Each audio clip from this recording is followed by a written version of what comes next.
পশ্চিমবঙ্গ, আসাম ও পুদুচেরি বিধানসভা নির্বাচন এবং ধর্মনগর উপনির্বাচনে বিজেপির জয় জয়কারে উচ্ছ্বাসে ফেটে পড়লেন বিলোনিয়া মণ্ডলের বিজেপি কর্মী সমর্থকরা।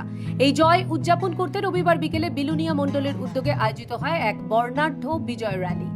বিকেল 4টে নাগাদ বিলোনিয়া মণ্ডল কার্যালয় থেকে শুরু হয় এই র্যালিটি।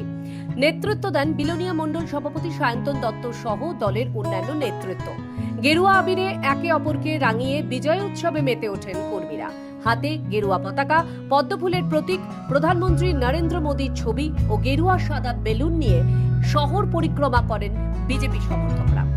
ব্যান্ড পার্টির বাজনা ও বিজেপির বিভিন্ন গানে মুখরিত হয়ে ওঠে গোটা র্যালি।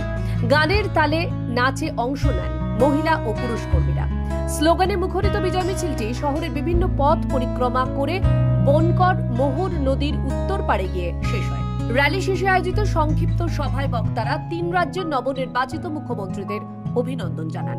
বিরোধীদের কড়া সমালোচনা করে সবকা সাথ সবকা বিকাশ সবকা বিশ্বাস মন্ত্রে কেন্দ্রীয় সরকারের সঙ্গে একযোগে কাজ করার আহ্বান জানান তারা। এছাড়াও বক্তারা দাবি করেন, এদিনের এই বিপুল জনসমাগমে প্রমাণ করছে আগামী 2028 সালেও ত্রিপুরায় বিজেপি সরকার পুনরায় ক্ষমতায় ফিরবে।